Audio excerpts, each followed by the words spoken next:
इस बार मेरी यात्रा हिमाचल प्रदेश की थी। दशहरे की वजह से सड़क पर ट्रैफिक की समस्या कुछ ज़्यादा ही थी। हम लोग सुबह दिल्ली से करीब 2:30 बजे ही निकल गए थे और फिर भी बॉर्डर पार करते करते सुबह के करीब 6 बज गए थे। अम्बाला से चंडीगढ़ के बीच एक ढाबे पर हम लोग सुबह नाश्ते के लिए रुक गए।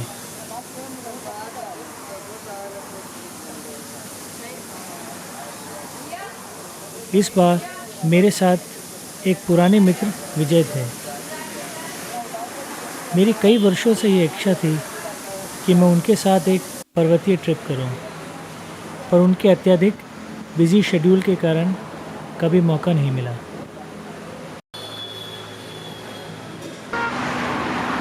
चंडीगढ़ से शिमला होते हुए हमें रामपुर की तरफ आगे बढ़ना था। दशहरे के कारण ट्रैफिक की बहुत समस्या हो गई थी, जैसे सारी दिल्ली आज ही के दिन शिमला जाना चाहती हो।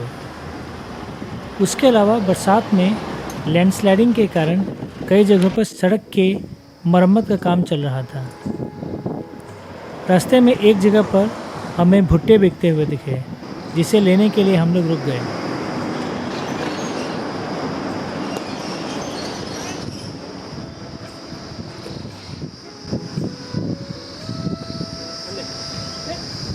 हम लोग आपस में यह भी बात करने लगे कि अगर हम उस रात नारकंडा तक नहीं पहुंच पाए तो हमारे पास क्या क्या विकल्प थे। नारकंडा शिमला से रामपुर के रास्ते में एक छोटा सा हिल स्टेशन है। हमारा उस रात नारकंडा रुकना इसलिए भी आवश्यक था क्योंकि नारकंडा समुद्र तल से कोई 2700 मीटर की ऊंचाई पर स्थित है और हम उस रात ऊंचाई पर सोना चाहते थे ताकि हमें अगले दिन ट्रैकिंग करते वक्त एल्टीट्यूड सिकनेस की प्रॉब्लम ना आए।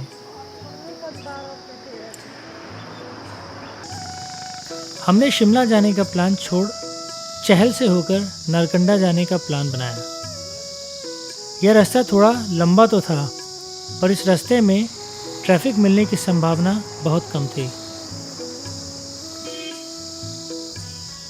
दोपहर के कोई 3 बज रहे थे। अब तक हमें काफ़ी आगे निकल जाना चाहिए था, पर ज़रूरत से अधिक ट्रैफिक के कारण हम लोग समय से कोई 4 घंटे पीछे चल रहे थे। हमें चंडीगढ़ छोड़े हुए कोई 4 से 5 घंटे बीत चुके थे, पर ट्रैफिक में फंसे होने के कारण एक बार भी शांति का एहसास नहीं हुआ जो हम पहाड़ों पर उम्मीद करते हैं। परंतु चहल के रास्ते में चीज़ें बदल गई। यहाँ पर वह शांति थी जिसे ढूंढने हम इन पहाड़ों पर आते हैं।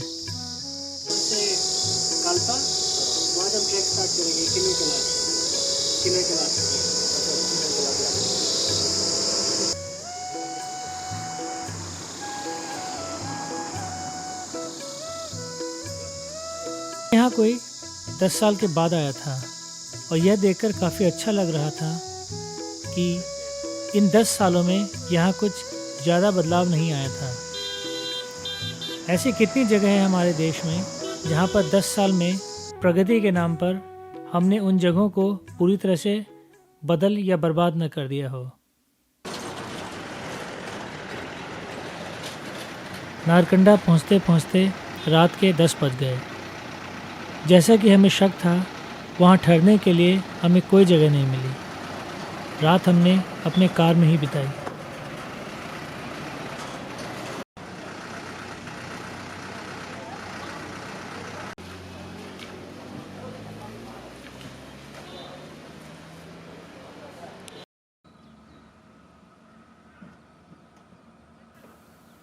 अगले दिन सुबह हमें नारकंडा को रोशनी में देखने का मौका मिला।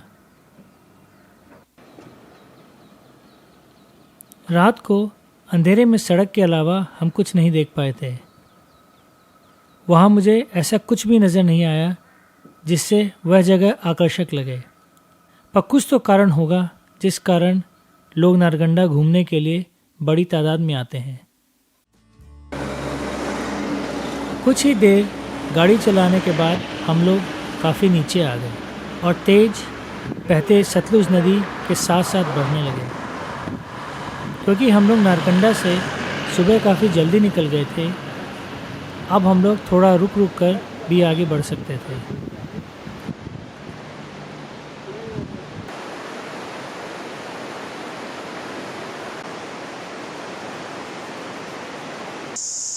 रामपुर से थोड़ा आगे हम लोग खाने के लिए एक स्थान पर रुक गए। होटल वाले ने बताया कि रिकांगपिओ वहाँ से कोई 3 घंटे का ही रास्ता है। रिकांगपिओ में ही मुझे मेरा गाइड मिलने वाला था। यह स्थान टेंगलिंग गांव से थोड़ा ऊपर है।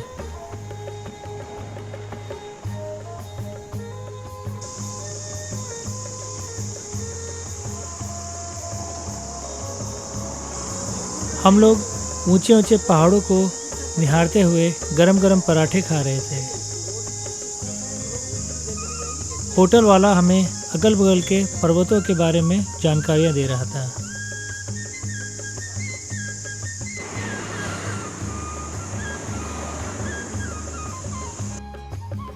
बगल के गांव में सेब के बड़े बड़े बगीचे थे, पर उनमें से किसी पर भी सेब नहीं थे। मुझे बताया गया कि वह इलाका ज़्यादा ऊंचाई पर ना होने के कारण थोड़ा गर्म है, जिस कारण वहाँ सेब करीब 1 महीने पहले ही तैयार हो जाते हैं और तोड़ लिए जाते हैं।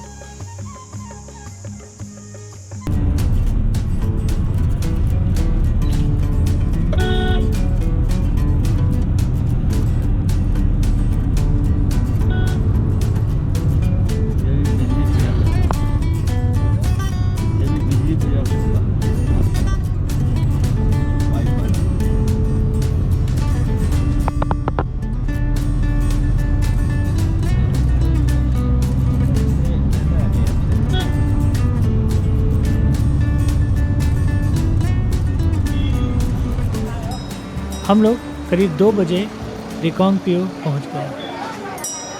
रिकांगपिओ समुद्र तल से करीब 2200 मीटर की ऊंचाई पर है। वहां से बर्फ़ से ढके हुए पहाड़ बहुत ही करीब से दिखाई देते हैं। मेरा गाइड और पोर्टर मुझे वहां पर ही मिलने वाले थे। वह लोग सांगला से आने वाले थे, जो कि उस स्थान से थोड़ा दूर है। काफ़ी देर इंतज़ार करने के बाद भी मेरे गाइड के साथ संपर्क नहीं हो पाया, तो हम लोग चाय पीते हुए वहाँ पर लोगों से किन्नर कैलाश के बारे में पूछने लगे। हमें यह जानकर बड़ा आश्चर्य हुआ कि बरसात के बाद कोई भी यात्री किन्नर कैलाश की यात्रा नहीं करता।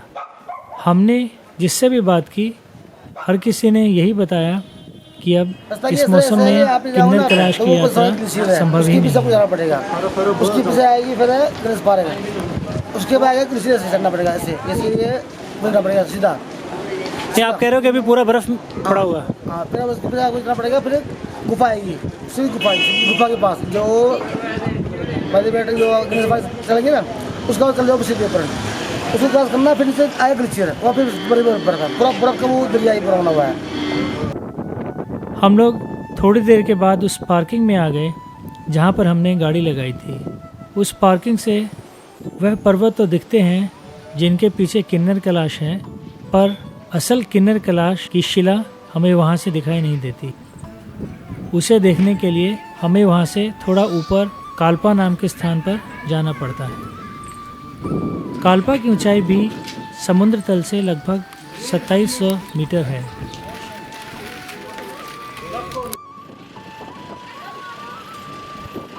वहाँ से थोड़ी दूर ही सही, पर हमें किन्नर कैलाश की शिला साफ नज़र आती है। पहली नज़र में किन्नर कैलाश को देखकर मुझे बेहद खुशी हुई, पर साथ ही साथ मैं थोड़ा घबरा भी गया, क्योंकि उसकी ऊंचाई मेरी कल्पना से कहीं ज़्यादा थी। कहीं ना कहीं मेरे मन में यह आशंका उत्पन्न हो गई कि मेरे लिए यह ट्रैक करना उतना आसान नहीं होगा।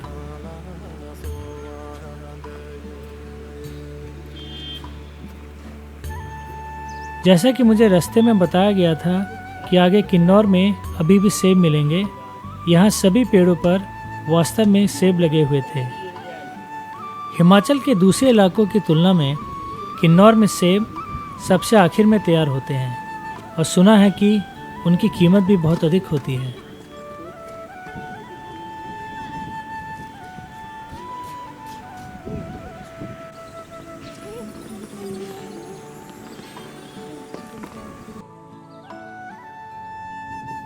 सीमेंट, सरिया, बालू और मोटी मोटी तारें हमारे पहाड़ों के हर शहर की आजकल यही पहचान है। हमारे देश के उन राज्यों में जिनकी अर्थव्यवस्था टूरिज्म पर काफ़ी हद तक टिकी होती है, वहाँ भी बिजली और फ़ोन की तारें इस तरह से बिछाई जाती है कि वह उन दृश्यों को ही ब्लॉक कर देती है जिन्हें देखने यात्रीगण इतनी दूर से आते हैं।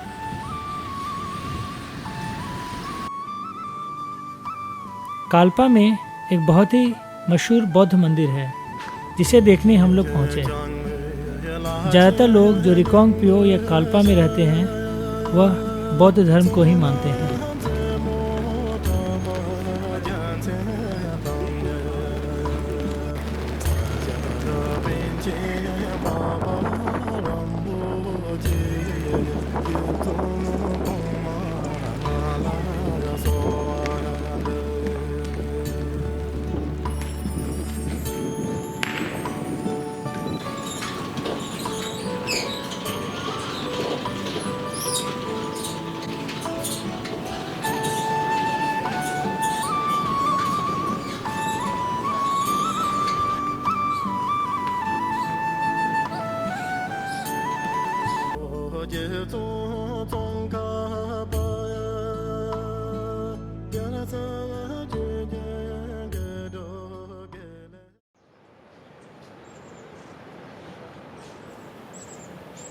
अगले दिन सुबह हम लोग टेंगलिंग के लिए निकल पड़े।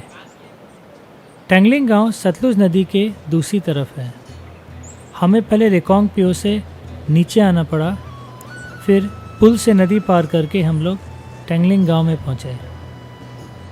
गांव में सिविल कंस्ट्रक्शंस के प्रयोग में आने वाली भारी मशीनें एवं वाहन जैसे जेसीबी, ट्रक्स, अर्थ मूवर्स इत्यादि खड़े थे। सतलुज नदी के ऊपर कोई हाइड्रो पावर प्रोजेक्ट का काम चल रहा था। हालांकि किसी कारणवश उस दिन काम बंद था, जिस कारण कोई खास शोर शराबा नहीं था। टेंगलिंग भले ही एक छोटा सा गांव है, पर वहाँ मकान बहुत बड़े बड़े हैं। यहाँ के रहने वाले ज़्यादातर लोग सेबों की खेती करते हैं। हर किसी के पास बड़े बड़े बगीचे हैं। सुबह के कोई 8 बज रहे थे। प्लान के मुताबिक अब तक हमारे पोर्टर्स को वहाँ पहुँच जाना चाहिए था, पर किसी कारणवश वह हमें वहाँ नहीं मिले। फ़ोन पर बात की तो पता चला कि उन्हें सांगला से निकलने में ही देर हो गई थी। अब वहाँ से 10 बजे से पहले ट्रैक चालू करने की कोई संभावना नहीं थी। हमने वह समय एक दूसरे को समझने में लगाया। हमारे गाइड का नाम शदीश था, शदीश सिंह नेगी। वह 2 भाई थे, शदीश और आदिश। आदिश ही दूसरे पोर्टर्स को सांगला में बस से लेकर आ रहा था। उम्मीद के मुताबिक करीब 10 बजे हमारे सारे पोर्टर्स पहुंच गए। अब बारी थी आगे के प्लानिंग की। यह काम उतना आसान नहीं होता। हमें पहले यह फैसला करना होता है कि कौन सा सामान हम वहीं नीचे छोड़ दें और कौन सा लेकर ऊपर जाए।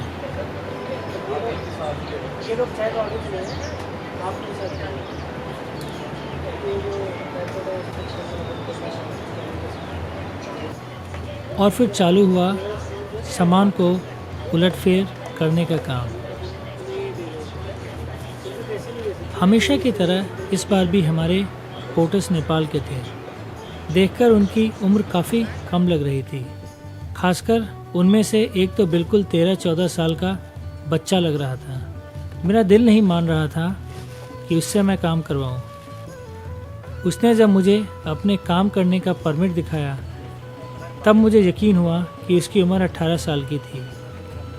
हालांकि सच कहूँ तो यकीन मुझे तब भी नहीं हुआ, पर अब मैं उसके डॉक्यूमेंट्स को चैलेंज तो नहीं कर सकता था ना। ले देकर सामान को सेट करने में हमें कोई 1 घंटा और लग गया। हम लोग वहाँ से करीब 12 बजे आगे के लिए निकले।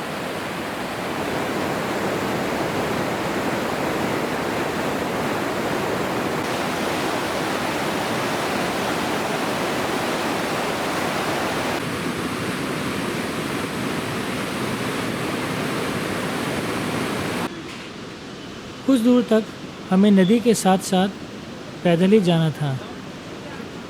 पावर हाउस प्रोजेक्ट में काम करने वाले कुछ कर्मचारी भी उस रास्ते में नज़र आ रहे थे।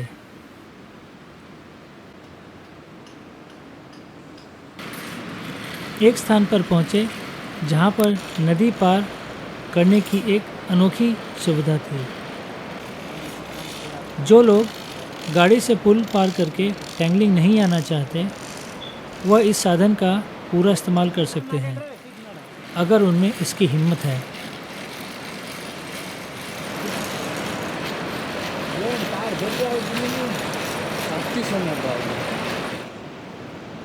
ठीक उसी स्थान से ऊपर की तरफ एक सीढ़ी गई है और यहाँ से हमारी यात्रा चालू होती है।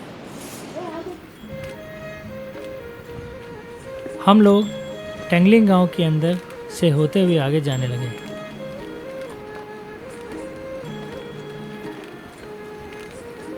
अब आगे का रास्ता चढ़ाई वाला था। किन्नर कैलाश के पूरे रास्ते में चढ़ाई के अलावा और कुछ भी नहीं है।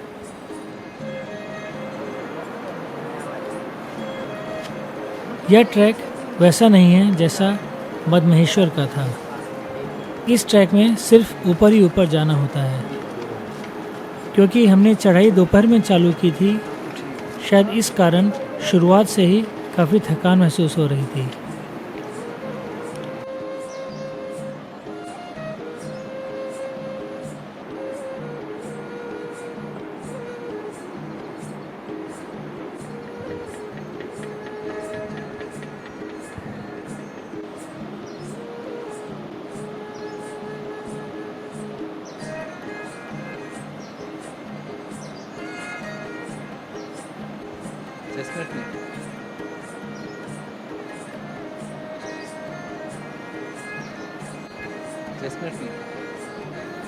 जैसा कि मैं पहले भी कह रहा था कि टैंगलिंग गांव किसी दूसरे भारतीय गांव जैसा नहीं है।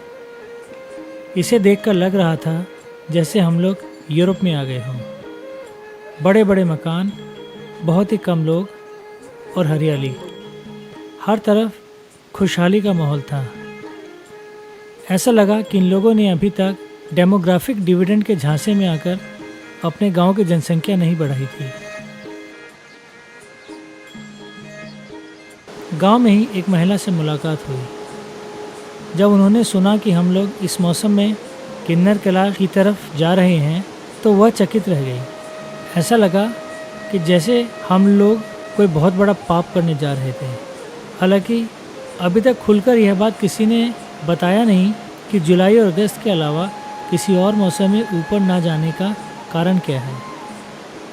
लगता है किसी ने यह जानने की कोशिश नहीं की है और यह परंपरा बस चली आ रही है।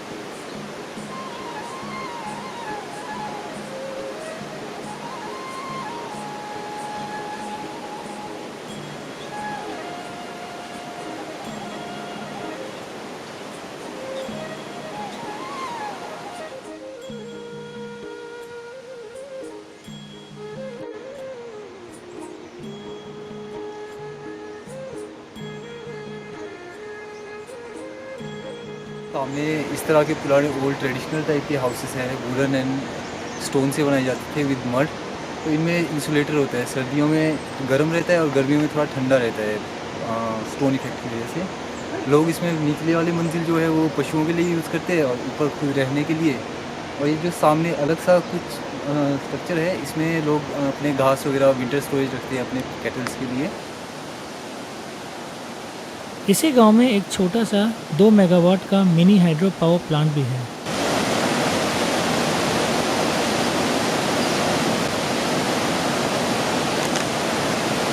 पावर प्लांट से निकलते पानी के शोर से सारा वातावरण गूंज रहा था। थोड़ी गर्मी भी हो गई थी, पर हवा में ज़रा ज़रा से जो पानी के छींटे हमारी तरफ आ रहे थे उससे हमें थोड़ी ठंडक तो मिली ही, मन भी तरोताज़ा हो गया।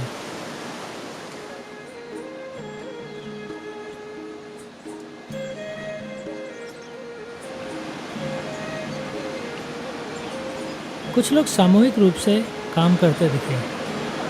वह लोग किसी चीज़ को फोड़कर उसमें से कोई ड्राई फ्रूट निकाल रहे थे। सादिश ने बताया कि वह ड्राई फ्रूट मार्केट में कोई 3,000 रुपये किलो के रेट से बिकता है।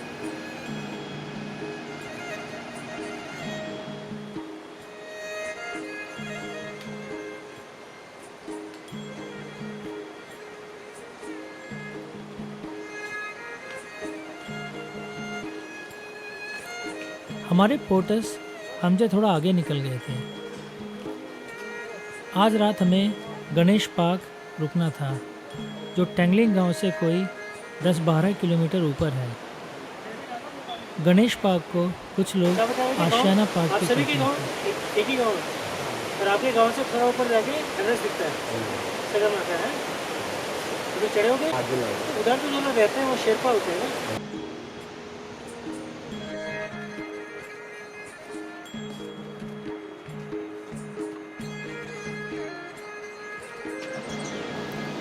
पीछे कालपा गांव जो काफ़ी ऊंचाई पर है, वहाँ सेब की फसल टेंगलिंग से कोई 1 महीने बाद तैयार होती है।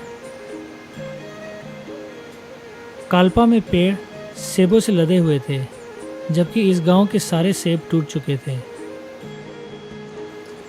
कुछ लोग इन सेबों को सुखाकर उससे लोकल वाइन भी बनाते हैं। हमें नीचे से निकले हुए 1 घंटे से ज़्यादा समय हो गया था, पर अभी भी कुछ मकान दिख रहे थे। यह गांव था तो छोटा, पर काफ़ी फैला हुआ था, क्योंकि इस गांव की ऊंचाई ज़्यादा नहीं थी, जिस कारण यहाँ मौसम अगल बगल की अपेक्षा में कुछ गर्म रहता है, जिससे अंगूर, अखरोट एवं आड़ू जैसे फल भी इस गांव में खूब उगते हैं।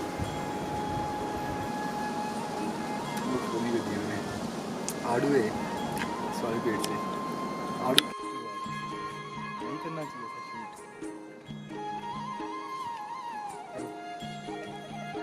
यहाँ बैठा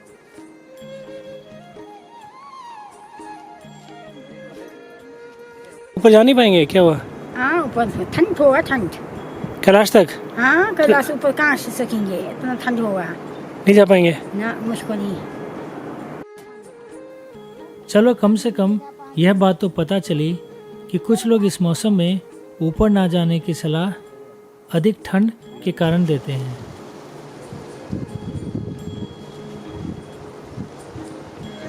पोती आपकी है? हाँ हाँ, मेरी पोती है। क्या नाम है इसका? सानू, सानी।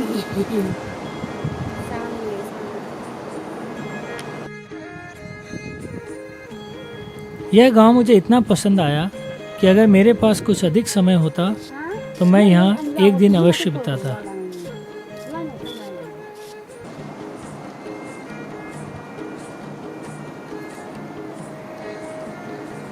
इस स्थान पर किसी ज़माने में काफ़ी बड़ा लैंडस्लाइड हुआ था, जिस कारण यह मिट्टी काफ़ी सफ़ेद है। ये लैंडस्लाइड हमें नदी के दूसरी तरफ, जब हम कालपा और रिकोंगपियो में थे, वहाँ से भी नज़र आया था।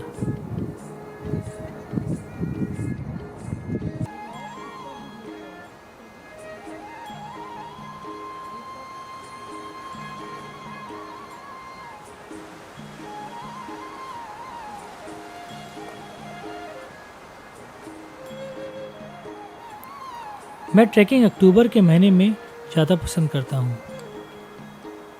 पतझड़ मौसम में रंग बिरंगे पेड़ पौधे ट्रैकिंग में और अधिक खूबसूरती जोड़ देते हैं, और फिर बारिश की भी आशंका कम ही रहती है और मौसम ज़्यादातर खुला मिलता है।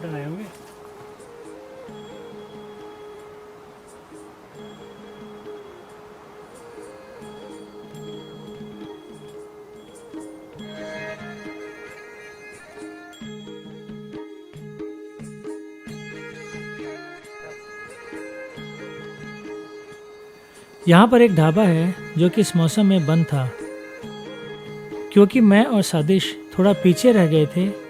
कुछ पोर्टर्स वहीं रुककर हमारा इंतज़ार कर रहे थे। हम लोग भी कुछ देर के लिए वहाँ रुककर सुस्ताने लगे।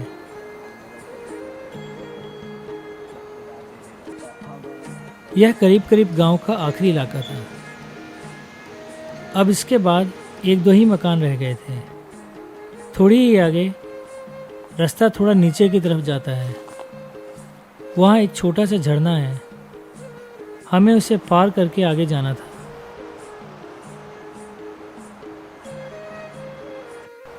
इस स्थान से गणेश पार्क तक इसके अलावा पानी का दूसरा कोई स्रोत नहीं है। और फिर गणेश पार्क में जो पानी का स्रोत है वो भी बरसात में ही रहता है। इस मौसम में इसकी बहुत अधिक संभावना थी कि वह सूख चुका हो। पानी की कमी किन्नर कैलाश ट्रैक को और भी कठिन बना देती है। हमें पानी यहाँ से अपने साथ लेकर ही आगे जाना था।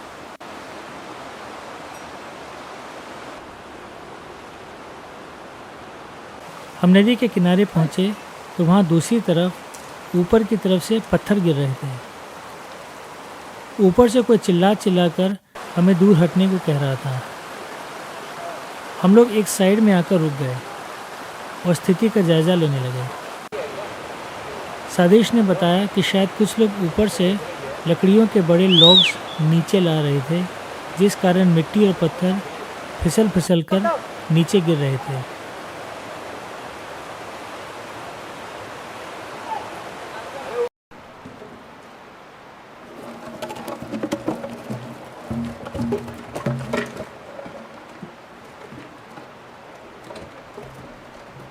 कुछ 10-12 मिनट इंतज़ार करने के बाद ऊपर से आवाज़ आई कि अब हम आगे बढ़ सकते हैं। मैंने सोचा था गणेश पार्क तक मजे में पहुंच जाएंगे। दूसरे और किसी ट्रैक के मुकाबले इस ट्रैक में जूतों में अच्छी ग्रिप होना अति आवश्यक है।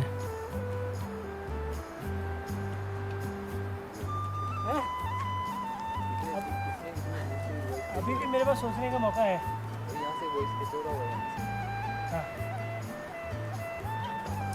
प्लास्टिक फेंका ना तुमने किसी ने रास्ते में, तो वापस आ सब हो गया।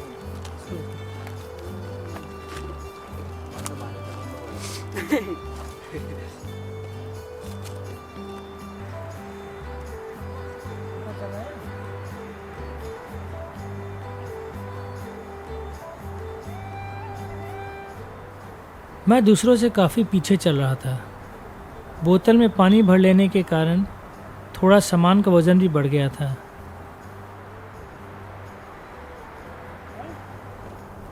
आप तो कमाल करते हो यार। इनकी बात थोड़ी देर के बाद एक चमत्कार हुआ। आप कैसे बहुत देर के बाद हमें विजय के दर्शन हुए। वो सादिश के साथ एक स्थान पर मेरा इंतज़ार कर रहे थे। हमें नीचे से चले हुए कोई 3 घंटे से ज़्यादा हो चुके थे। कुछ सुस्ताने के साथ साथ हम बिस्किट्स खाने लगे और फिर कुछ आगे की प्लानिंग भी करने लगे।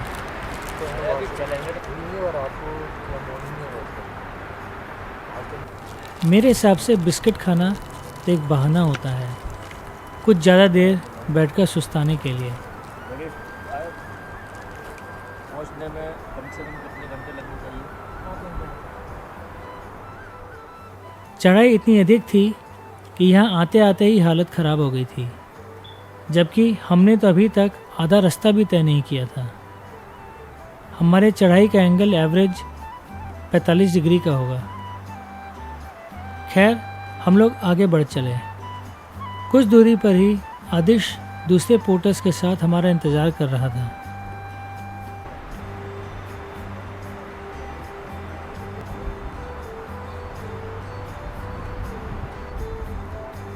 इस जगह एक बड़े पत्थर के साथ एक वृक्ष है, जहाँ पर यह परंपरा है कि ऊपर जाते वक्त और नीचे लौटते वक्त लोग पूजा करते हैं। सादिश ने पूजा की और हम फटाफट आगे बढ़ चले, क्योंकि हम समय से काफ़ी पीछे चल रहे थे।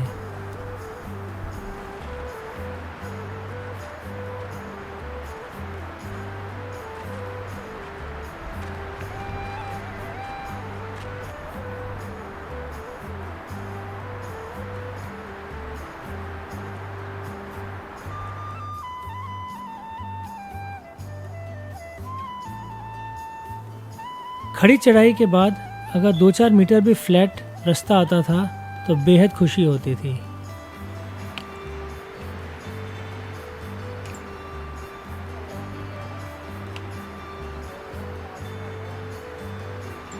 किन्नर कैलाश उन 5 कैलाश पर्वतों में से एक है जिनके बारे में हमारे पुराने धार्मिक शास्त्रों में लिखा गया है। मानसरोवर कैलाश को तो सभी जानते हैं, पर बाकी 4 कैलाशों की जानकारी बहुत कम लोगों को है।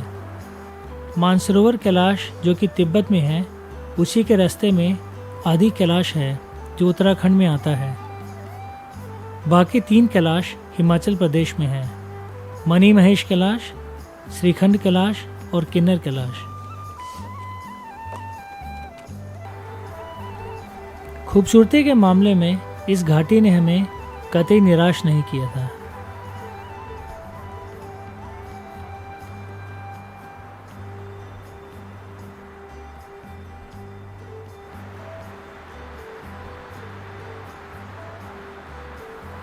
मेरा पीछे से आना, टीम को ज्वाइन करना और फिर पीछे रह जाना और फिर उन्हें ज्वाइन करना, यह क्रम निरंतर जारी था।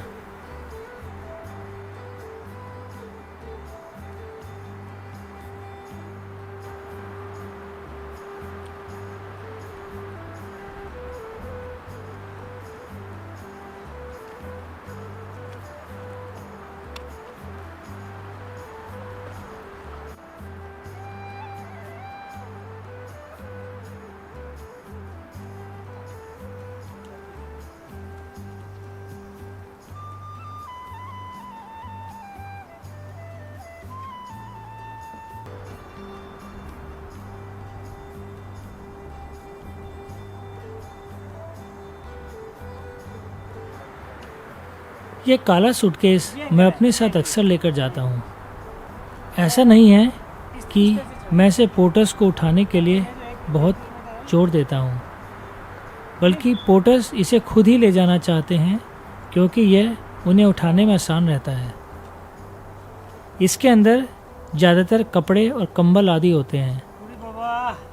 यह बैग वज़न के मामले में उतना भारी नहीं होता जितना देखकर लगता है।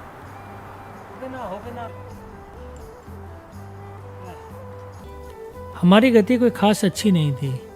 धीरे धीरे शाम होने लगी थी और अब सादिश को यह चिंता होने लगी थी कि शायद हम अंधेरा होने से पहले गणेश पार्क ना पहुंच पाए। इस कारण अब वह हमें आगे बढ़ते रहने की सलाह दे रहा था। चढ़ाई इतनी ज़्यादा थी कि जैसे कदम आगे ही नहीं बढ़ पा रहे थे। चूँकि अब अंधेरा होने लगा था, इस कारण हमने यह फैसला किया कि हमारे साथी पोर्टर्स आगे बढ़ जाएं, क्योंकि उन्हें गणेश पार्क पहुंचकर पहले तो पानी ढूंढना था और फिर टेंट भी बिछाना था। अभी भी उस स्थान से हमें कोई 3 किलोमीटर आगे जाना था, जिसमें कम से कम 3 घंटे लग जाते।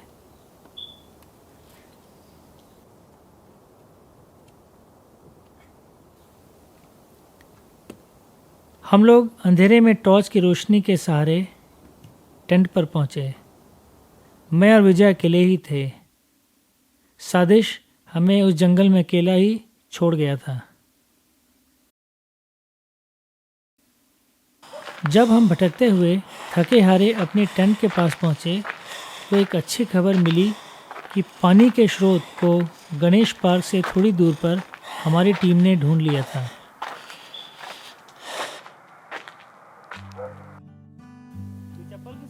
अगले दिन हमारी नींद सुबह कोई 6:30 बजे खुली।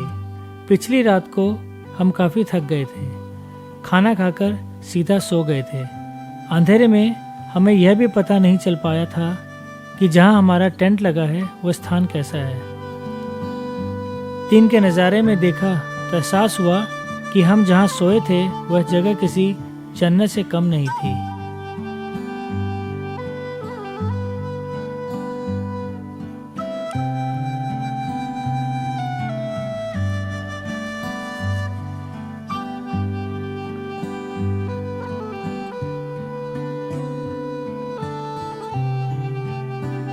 एक तरफ विशाल बर्फ़ से लदे पहाड़ थे तो दूसरी तरफ रिकोंग पियो एवं काल्पा का खुला व्यू हमारी आंखों के सामने था।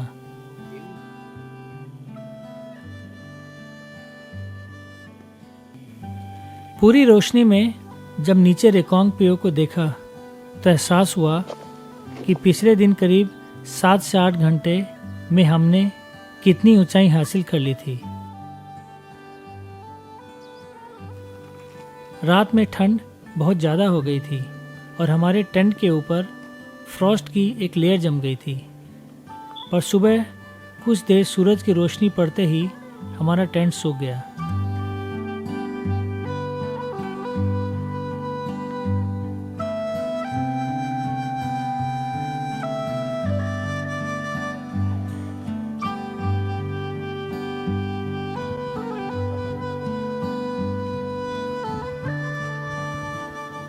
विजय शांति कुंज हरिद्वार में रहते हैं। उनकी और हमारे परिवार की मित्रता कई दशकों पुरानी है। विजय काफ़ी एडवेंचरस नेचर के व्यक्ति हैं और इस तरह के ट्रैक्स अक्सर करते रहते हैं। मैं और विजय काफ़ी देर तक रिकोंग पियो की तरफ देखकर गपशप करते रहे। हम हर उस स्थान को स्पॉट करने की कोशिश कर रहे थे जहाँ जहाँ हम गए थे।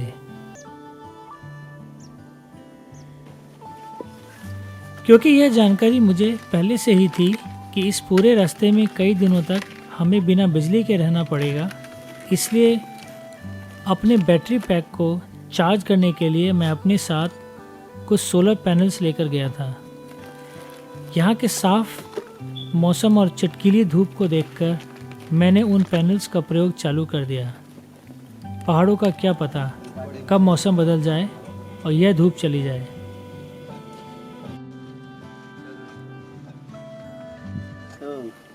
सादिश हमारा गाइड ही नहीं बल्कि हमारा मेन कुक भी था। वह नाश्ते की तैयारी में लग गया था। हम सभी दूसरे लोग भी किसी न किसी काम में लगे हुए थे। कोई धूप सेक रहा था तो कोई सामान को दोबारा पैक करने में लगा हुआ था।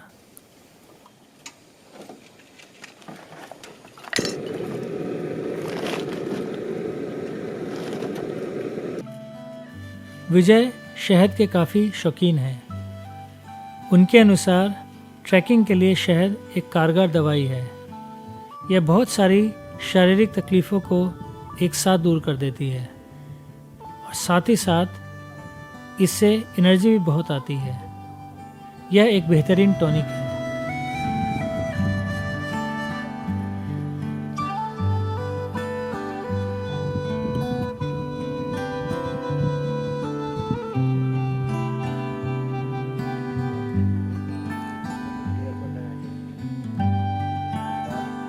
नाश्ते में हमेशा की तरह हम लोगों ने मैगी बनवाया। चूँकि मैगी बनाना काफ़ी आसान रहता है और उससे एनर्जी भी काफ़ी मिल जाती है, इस कारण यह पहाड़ों के ट्रैक में काफ़ी काम आती है। इस तरह बर्फीले चोटियों को देखकर गरम गरम मैगी खाने का मज़ा ही कुछ और होता है। वैसे इन जनरल तरीके से भी सुना है मैंने कि जो हिमालय में रहने वाले जो गिद्ध वगैरह है ना, वो खत्म हो गए। हमारा सामान पैक हो चुका था, बस टेंट को पैक करके अब हमें आगे बढ़ना था। आगे बढ़ने से पहले हम उस शानदार घाटी का नज़ारा अपनी आंखों में कैद करने लगे।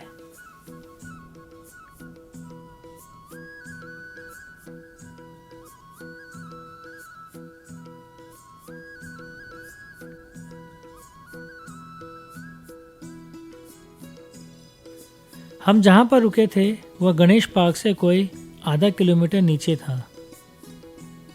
गणेश पार्क पहुँचने के लिए हमें वहाँ से थोड़ा और आगे बढ़ना था। उत्सुकता थी कि हम जल्दी से जल्दी वहाँ पहुँच जाएं, क्योंकि किन्नर कैलाश के प्रथम दर्शन हमें गणेश पार्क से ही होते हैं। क्योंकि अब हम ऊंचाई पर आ गए थे, ऑक्सीजन की कमी महसूस होने लगी थी। कम से कम मुझे तो होने लगी थी। हमें उस दिन एक स्थान पर पहुंचना था जिसका नाम है गुफा। सादिश ने यह भी बताया कि गणेश पार्क से थोड़ा आगे बढ़कर हम गुफा को देख सकते हैं।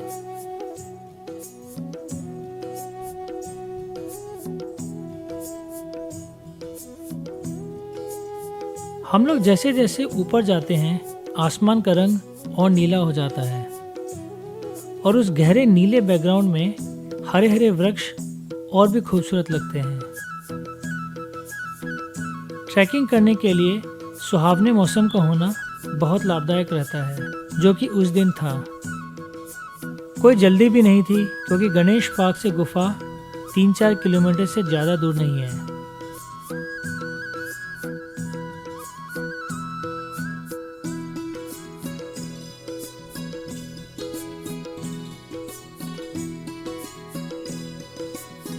अभी तो मैंने उस दिन की ट्रैक ढंग से चालू भी नहीं की थी कि मुझे थकान होने लगी।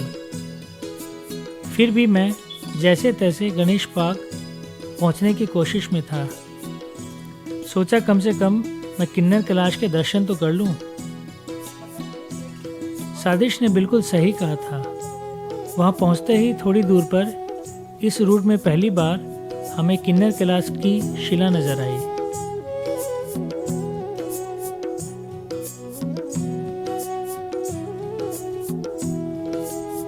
बताने की आवश्यकता नहीं थी कि वह ही किन्नर कैलाश है, क्योंकि एक ऊंचे पहाड़ की चोटी पर खड़ी वह शिला अपनी पहचान आप ही बयां कर रही थी।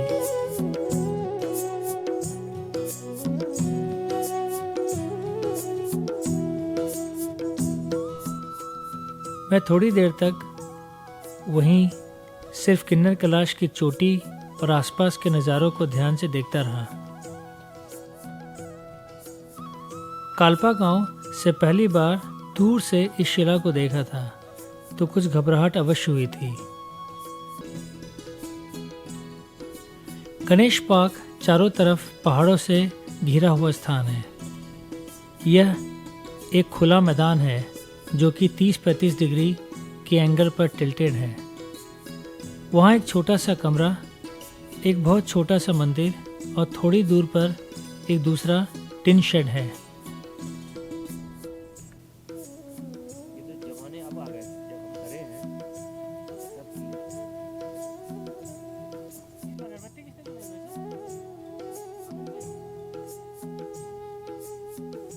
बरसात के मौसम में जब यात्रा होती है तब यहाँ बहुत सारे टेंट बिछाए जाते हैं। खाने पीने की भी यहाँ सुविधा होती है, पर इस मौसम में यह कुछ नहीं होता। नीचे गांव के कुछ मवेशी वहाँ चरते चरते यहाँ तक आ जाते हैं। हम लोग वहाँ करीब आधे घंटे तक रुके। विजय ने वहीं मंदिर में थोड़ी सी पूजा की। मैं नज़ारों को देखने में ज़्यादा व्यस्त था। सादिश के साथ मैं आगे की रूट को भी पहचानने की कोशिश कर रहा था। उसने कहा कि वहाँ से थोड़ी दूर आगे बढ़ने पर हम गुफा को देख सकते हैं।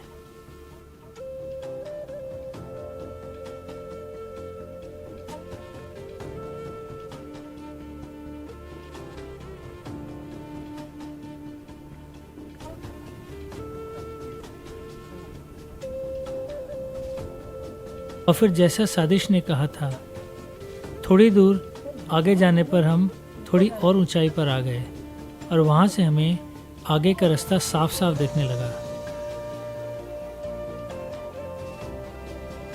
अब हमें यहाँ से आगे पहाड़ी के साथ साथ जाना था।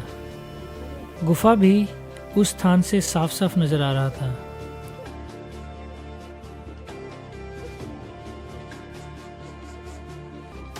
हम तीनों आगे बढ़ने लगे। थोड़ी दूर तक हमें ऊपर जाना था, पर उसके बाद रास्ता नीचे की तरफ जाता है।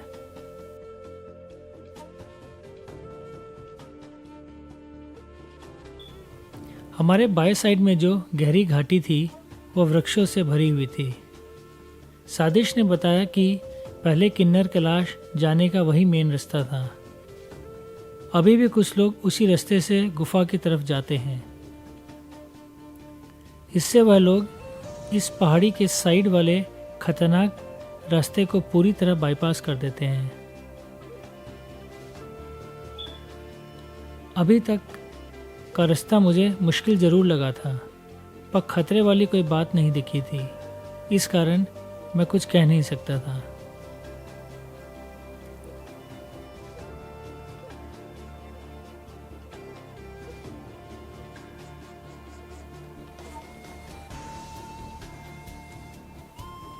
हमने बहुत तेज़ी से हाइट गेन की थी, जिस कारण अब हर एक कदम आगे रखना भारी पड़ रहा था। थोड़ा सा चलकर ही हम थक जाते थे, पर जैसा कि हमेशा होता है कि जैसे जैसे हमारी ऊंचाई बढ़ती जा रही थी, व्यू उतना ही अच्छा होता जा रहा था। एकदम खुला, करीब करीब 270 डिग्री का व्यू हमारे सामने था।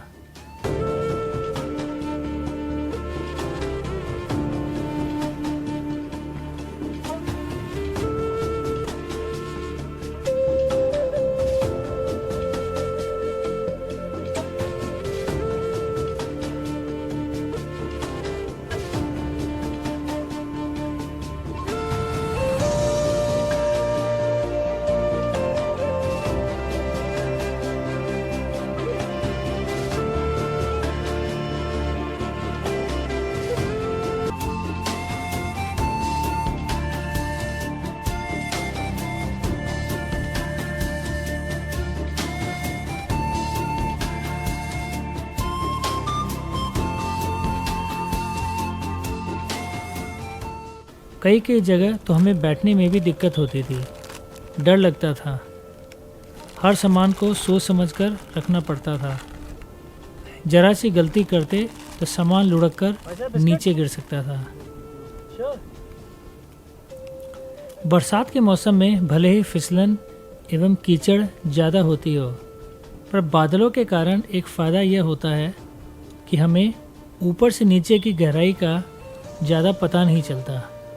बादल कई बार उसे ढक देते हैं।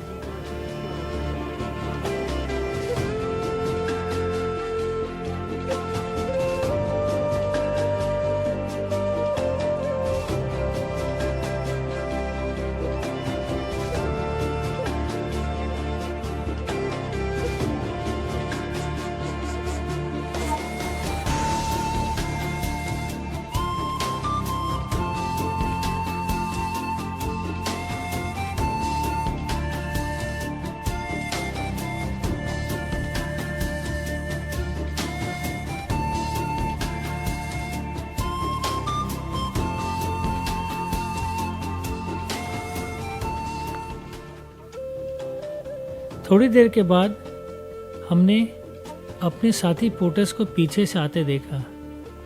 सादिश ने हमें बताया कि वे पोर्टर्स तो पहले इस ट्रिप में आने के लिए तैयार ही नहीं थे। उन्हें अब तक नेपाल के लिए निकल जाना था। बहुत मुश्किल से उन्हें मना कर इस ट्रिप में लाया गया।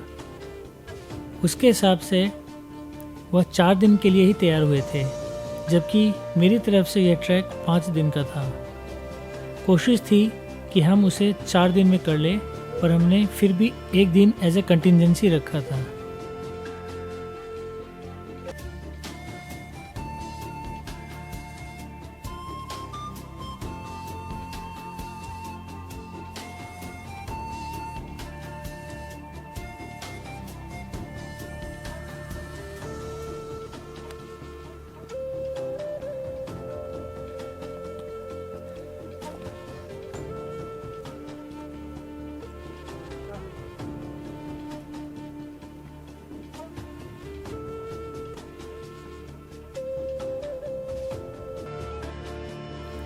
अब तक रास्ता कठिन जरूर था, पर खतरनाक नहीं था।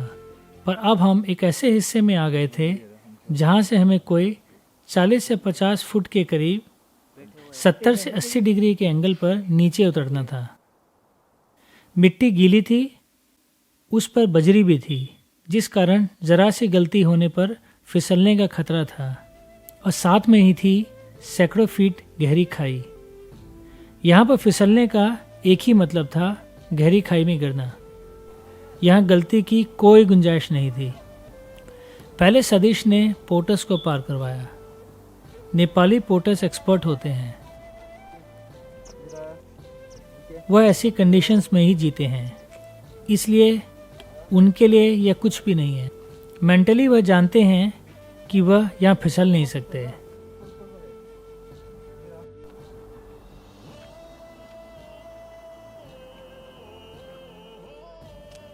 अब बारी थी विजय की।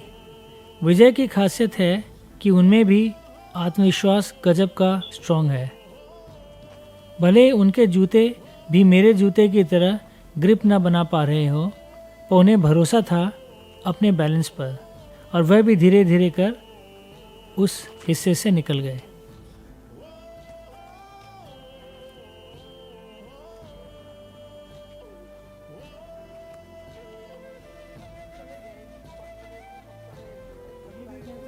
अब मेरी बारी थी। मैं धीरे धीरे आगे बढ़ने लगा। मेरे पैर ढंग से जम ही नहीं रहे थे। सतीश मेरी मदद के लिए मेरे पास आ गया। इस तरह के रूट के लिए ही मैंने रस्सी मंगवाई थी। एक सपोर्ट होता है। धीरे धीरे और बैठ बैठ कर ही सही मैंने उस हिस्से को पार कर लिया। आगे जाकर पगडंडी का रास्ता भी कई स्थान पर 25 से 30 डिग्री बाईं तरफ झुका हुआ था, उसी तरफ जिस तरफ खाई थी। बहुत ध्यान से चलने की आवश्यकता थी।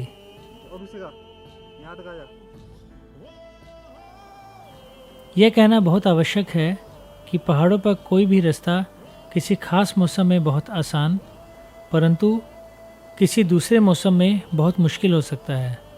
इस कारण हमें किसी रास्ते को पार करने की कॉम्प्लेक्सिटी और चैलेंजेस उस वक्त की स्थिति पर निर्भर करती है। उस दिन स्थिति कोई खास अच्छी नहीं थी।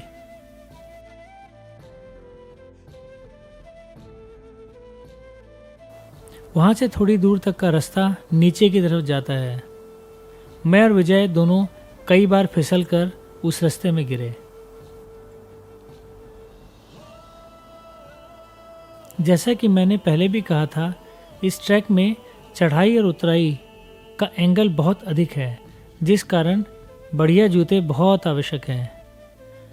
बढ़िया जूते का मतलब कीमती जूते नहीं, बल्कि ऐसे जूते जिनमें सोल में रबड़ हो या ऐसा कोई मटेरियल हो जो बजरी में भी ग्रिप बना सके।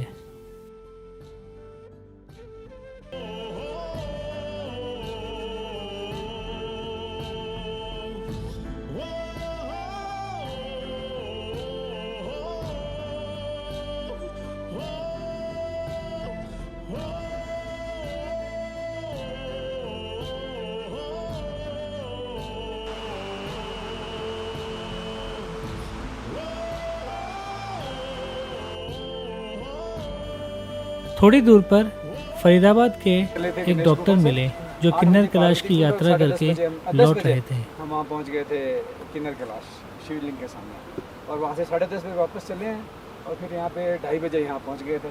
फिर आगे हम सो गए। अब हम आशियाना पार्क जा रहे हैं, वहाँ रुकेंगे रात को आगे, क्योंकि 3-4 घंटे का ट्रैक है कल सुबह सुबह में। तो मेरी तो यहीं पे आते आते हालत ख़राब हो गई। आगे नहीं होगी ना, एक्लिमेटाइज हो जाओगे ना आप। जैसे बड़ा अच्छा लगा आपसे मिलकर। मैं आपको रुकूंगा नहीं क्योंकि आपको बहुत टाइट शेड्यूल है। टाइट नहीं है। अब हमें एक झरने को पार करना था। टैंगलिंग में जो झरना मिला था, उसके बाद इस मौसम में यही एक पानी का पक्का स्रोत है। गणेश पार्क में अक्टूबर के महीने में पानी मिलना या ना मिलना तो किस्मत की बात है। विजय काफ़ी पहले पहुंचकर मेरा इंतज़ार कर रहे थे। मैं वहाँ सबसे आखिर में पहुँचा। बरसात के मौसम में यह झरना बर्फ़ से ढका रहता है। उस ग्लेशियर को पार करके ही लोग आगे गुफा की तरफ बढ़ते हैं, पर अक्टूबर आते आते वह बर्फ़ पिघल जाती है। सबसे पहले मैंने मन भर पानी पिया और कुछ देर सुस्ताने के लिए बैठ गया। विजय ने अपने थर्मस में पानी भरने की कोशिश की, चलो सर।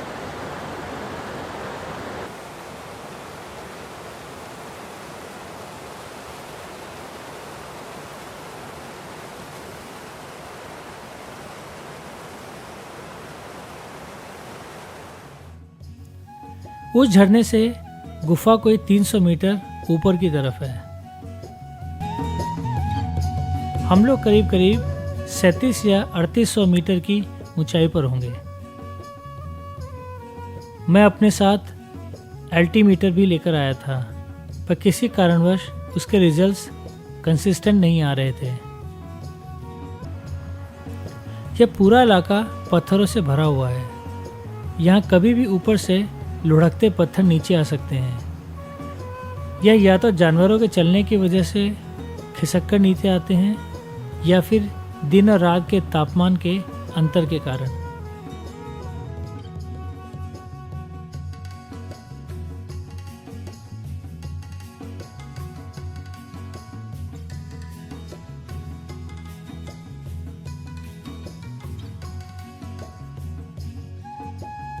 शाम हो जाने के कारण अब सूरज की रोशनी में लालिमा नजर आने लगी थी। हमने सोचा नहीं था कि हमें गुफा पहुंचने में इतना अधिक समय लग जाएगा। हमें 6 से 7 घंटे लग गए यहाँ पहुंचने में, और थकान तो इतनी जैसे हम कोई 50-60 किलोमीटर चलकर आए हों।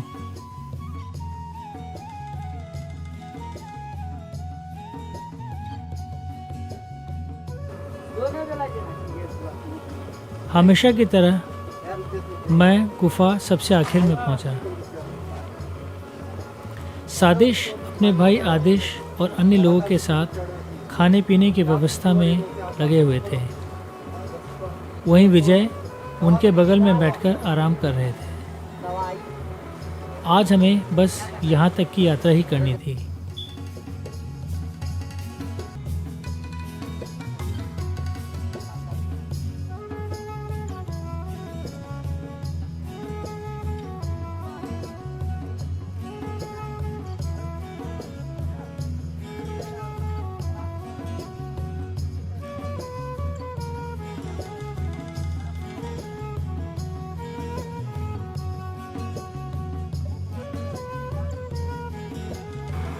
पोर्टर्स का भी काम यहाँ तक का ही था। यह सारा सामान अब यहाँ से आगे ले जाने की आवश्यकता नहीं थी, क्योंकि गुफा ही अब हमारा बेस कैंप था। अगले दिन हमें किन्नर कैलाश के दर्शन करके वापस यहाँ पर ही आना था।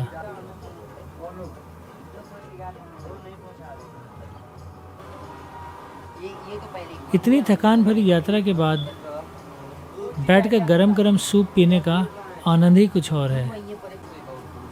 एक तो सूप पीने से गर्मी आती है, और दूसरा इसे बनाना भी बहुत आसान होता है।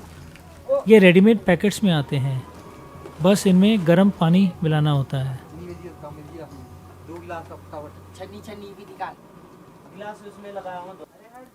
करीब आधे घंटे के बाद हम लोगों ने अपना टेंट बिछा लिया।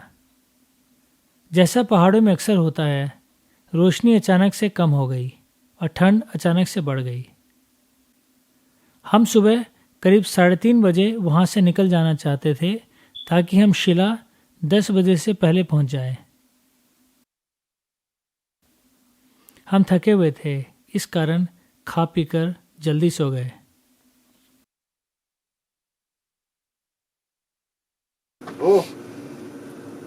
एक बोतल पानी, 2 प्लेट, 2 चम्मच। दोबारा याद दिला रहा हूँ, भूल गए मत बोलना। किस लिए ला रहा है? अच्छा आपको ट्राई। प्लान के मुताबिक हम लोग 3:30 बजे उठ गए और करीब 4 बजे के आसपास हमने चढ़ाई आरंभ कर दी। ले जी लेके चल पाऊंगा। ये रोड दे दी इनको।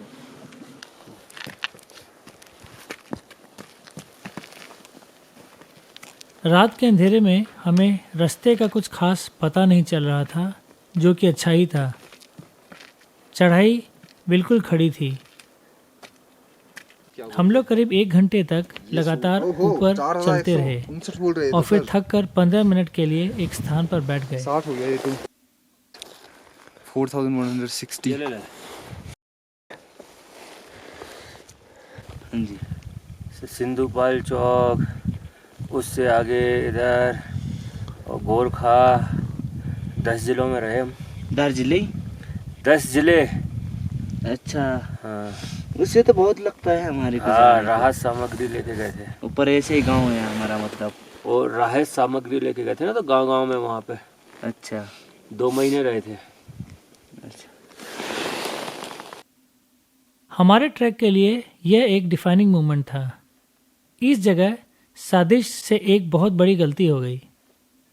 उसने अंधेरे में एक गलत रास्ता पकड़ लिया, जिसने हमें विशाल चट्टानों के ढेर के अंदर पहुंचा दिया।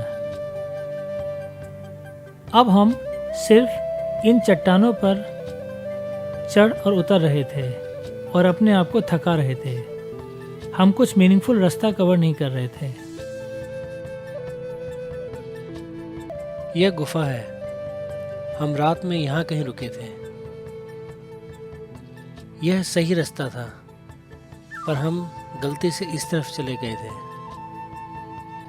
इसे अगर पास से देखें तो हम रात में यहाँ कहीं रुके थे। सही रास्ता यह था, पर हम इधर चले गए थे।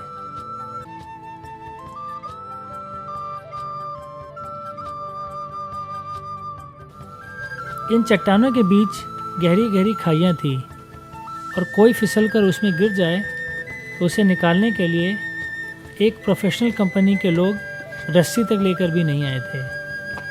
और कहीं हड्डी पसली टूट जाए या सिर पे चोट आ जाए, वह तो अलग ही कहानी थी।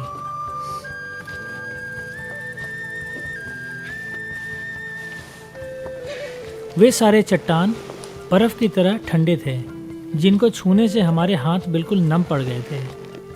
तापमान 0 से बहुत नीचे था। मुझे पूरा भरोसा है कि सादिश को उसकी गलती का एहसास हो गया था, पर वह उसे मान नहीं रहा था। वह उसे शॉर्टकट बता रहा था, पर सच्चाई यह थी कि करीब 1-1.5 घंटे तक हम उन पत्थरों के बीच इधर उधर भटकते रहे और सारी एनर्जी मैंने वहीं ख़त्म कर दी, और तो और बहुत समय भी बर्बाद कर दिया। मेरे कई जगहों पर हाथ पैर छिल गए। एक जगह तो मैं बहुत खतरनाक तरीके से फिसल गया। पत्थरों के बीच एक खाई में गिरने वाला था। यह मैं पहले ही कह चुका हूँ कि मेरे जूते ना तो पत्थरों पर और ना ही मिट्टी पर ग्रिप बना पा रहे थे। आखिरकार हम लोग मेन रास्ते पर आ गए, जो कि अगर हम सही रास्ते जाते तो बिना किसी खास मेहनत के वहाँ 10 मिनट में पहुँच जाते।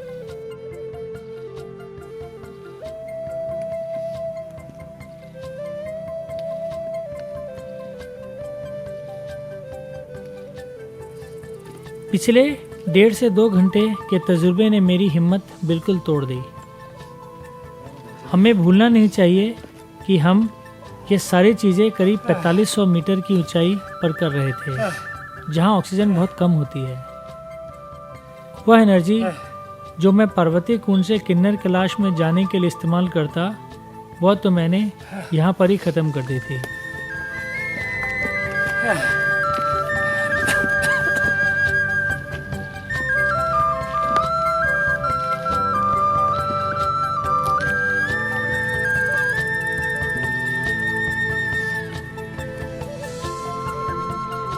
किन्नर कैलाश की यात्रा को हम 4 खंड में बांट सकते हैं। यह चारों खंड खड़ी चढ़ाई के मामले में एक जैसे हैं, पर इन सभी का नेचर बहुत भिन्न है। टैंगलिंग से गणेश पार्क तक काफ़ी हरियाली है। गणेश पार्क से गुफा तक लैंडस्केप थोड़ा पथरीला और थोड़ा खतरनाक हो जाता है। गुफा से पार्वती कुंड का रास्ता सिर्फ पथरीला और बेहद खतरनाक है। बड़ी बड़ी चट्टानें और चट्टानों के बीच दरारें, गलती की कोई गुंजाइश नहीं। शुरू में बहुत चढ़ाई है, पर पार्वती कुंड से करीब 1 किलोमीटर पहले का रास्ता ऊपर नीचे होता रहता है। पार्वती कुंड से किन्नर कैलाश तो एक अलग ही कहानी है। यह बहुत टेक्निकल ट्रैक है, जो बहुत खतरनाक भी है।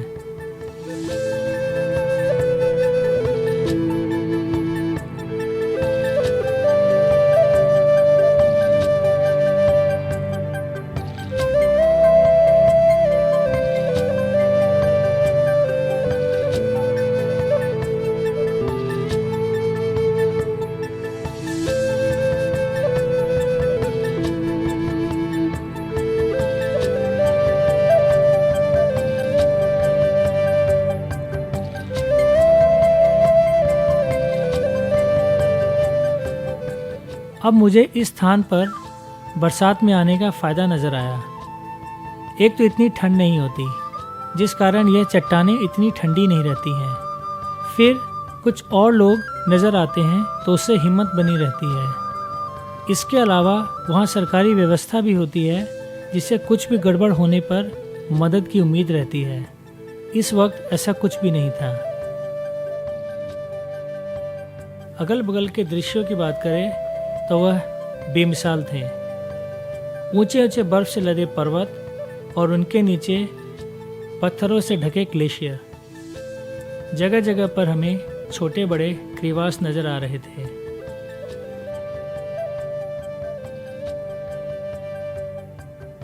सूरज निकल आने की वजह से भले ही ठंड में कोई कमी ना आई हो, पर साइकोलॉजिकली हम में कुछ गर्माहट आ गई थी।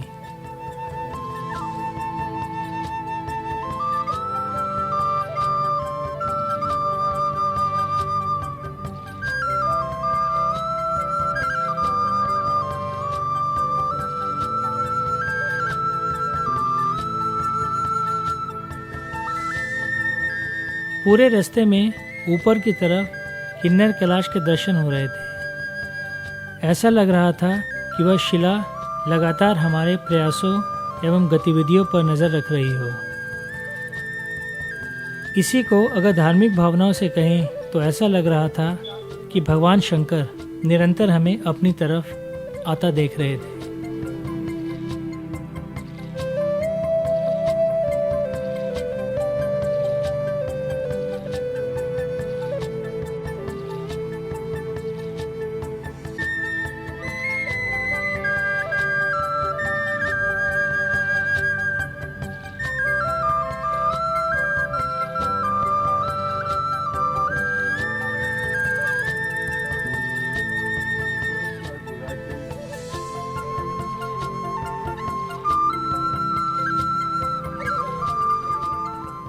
अगर मेरे जूतों से ग्रिप अच्छी बन रही होती या फिर कुछ और सपोर्टिंग इक्विपमेंट्स हमारे साथ होते तो मेरे घबराहट का कोई कारण नहीं होता। पर आगे का रास्ता देखकर मुझे यह कतई भरोसा नहीं था कि मेरे जूते मेरा साथ दे पाएंगे। इन्हीं जूतों से मैंने तपोवन की यात्रा की थी और सतोपंथ गया था। शायद अब वह घिस गए थे। मुझे बोलने में कोई झिझक नहीं कि मैं डरा हुआ था, और फिर मेरा अपने गाइड पर से भरोसा भी बिल्कुल उठ चुका था।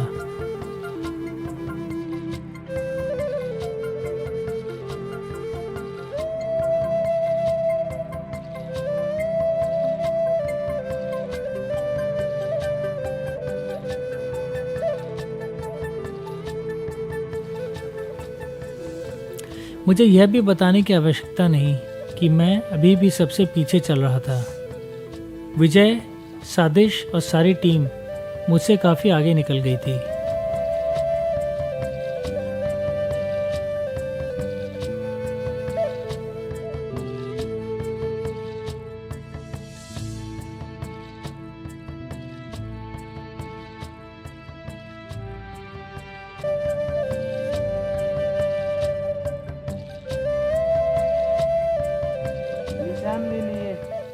अभी हमें पार्वती कुंड पहुंचना था, जो अब हमें नजर आने लगा था। मेरे को भी पता है वो। पार्वती कुंड भी उन्हीं चट्टानों के बीच एक स्थान है जहां थोड़ा पानी मौजूद है। इससे यह साफ था कि उन चट्टानों के नीचे भी ग्लेशियर है, नहीं तो पानी के वहां टिकने का कोई और कारण नहीं हो सकता।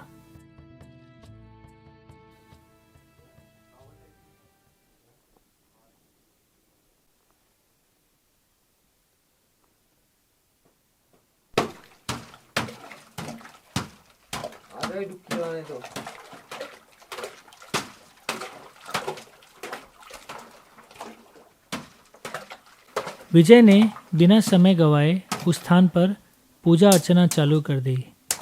दूसरे लोग आराम करने लगे।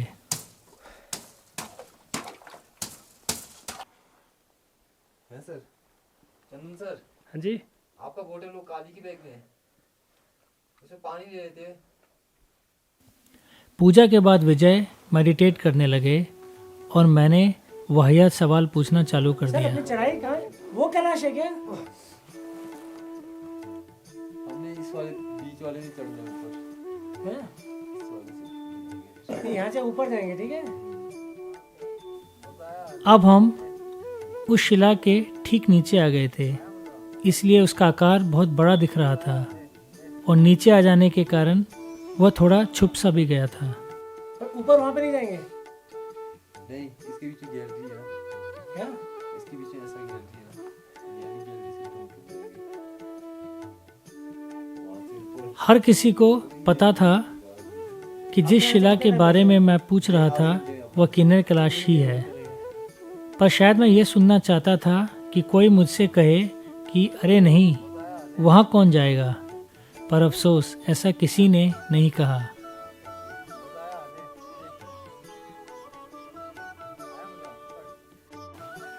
मैंने भी वहाँ पर थोड़ी सी पूजा की।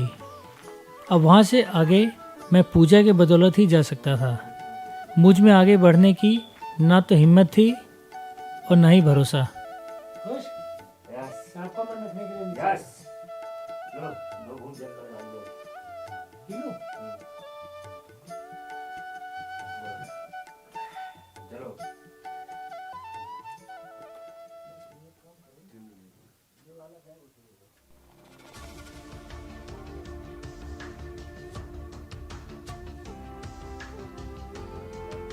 हम सुबह 4 बजे चले थे और हमें पार्वती कुंड पहुंचने तक करीब 9 बज चुके थे। गुफा से पार्वती कुंड की दूरी कोई 2-2.5 किलोमीटर होगी।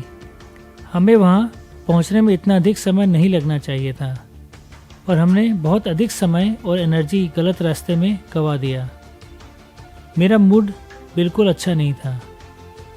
प्लानिंग के हिसाब से मेरे पास एक एक्स्ट्रा दिन और था, पर उसके लिए मेरा गाइड और पोर्टर्स तैयार नहीं थे।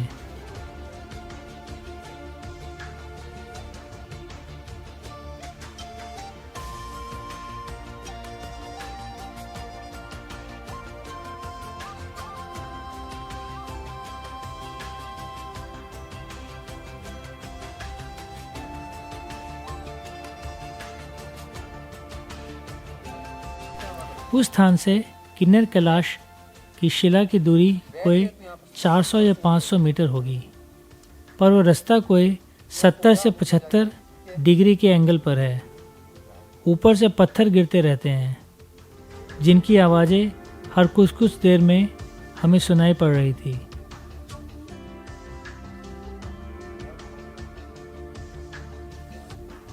धूप तो आ गई थी, पर उससे ठंड में कोई खास कमी नहीं आई थी।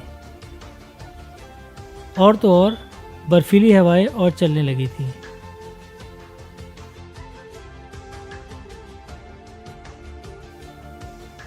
हमने वहां से ऊपर जाना चालू कर दिया।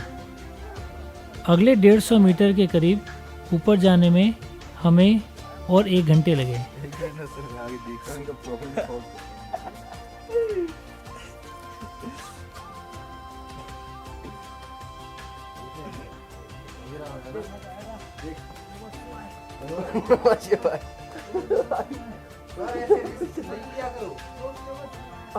करीब करीब 11 बज रहे थे और साजिश के हिसाब से 12 बजे के बाद ऊपर जाना वैसे भी संभव नहीं था, क्योंकि अक्टूबर के महीने में ऊपर बहुत ठंडी और तेज हवाएं चलने लगती हैं।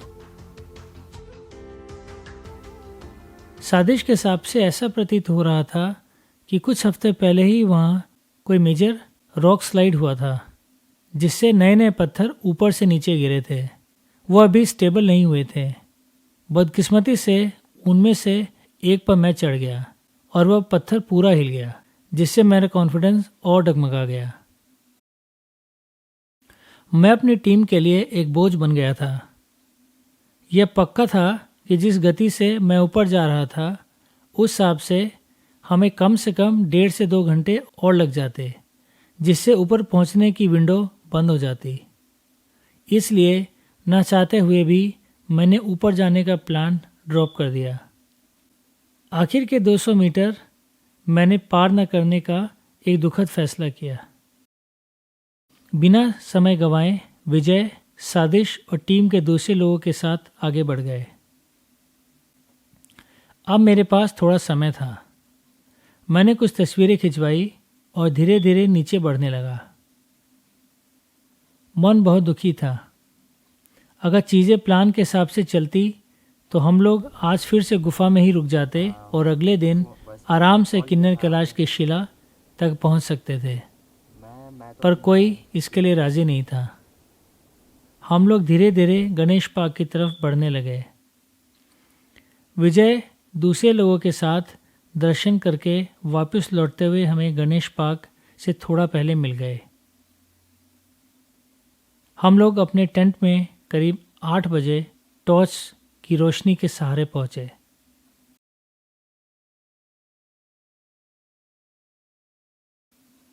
अगले दिन, जो कि चौथा दिन था, हम लोग गणेश पार्क से नीचे टेंगलिंग गांव के लिए निकल पड़े। हम लोग बहुत जल्दी ही उस झरने के पास पहुंच गए जो गांव के बिल्कुल करीब है। हमारे पास काफ़ी समय था, इसलिए हम लोग वहां पानी में अपनी थकान दूर करने लगे। रास्ते में मैंने सादिश से इस ट्रैक की तैयारी के बारे में कुछ अनकंफर्टेबल सवाल किए, जिस कारण वह मुझसे काफ़ी चिढ़ गया था।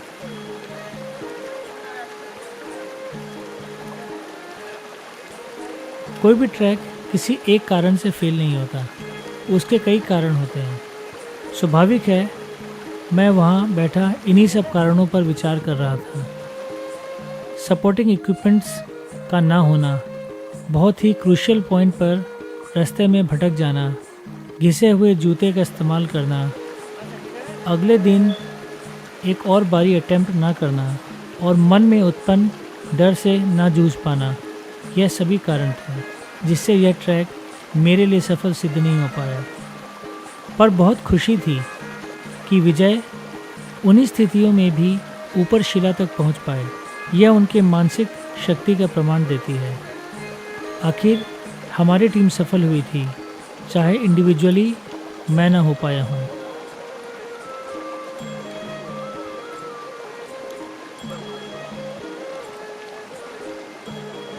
मैं अपने दिमाग को यह समझा नहीं पा रहा था कि क्यों हमने 5वें दिन का इस्तेमाल नहीं किया। अगर उस रात हम लोग फिर से गुफा में ही ठहर जाते तो अगले दिन हम आराम से शिला तक पहुंच सकते थे। अब इन्हीं अगर और मगर के साथ मुझे हमेशा के लिए जीना था।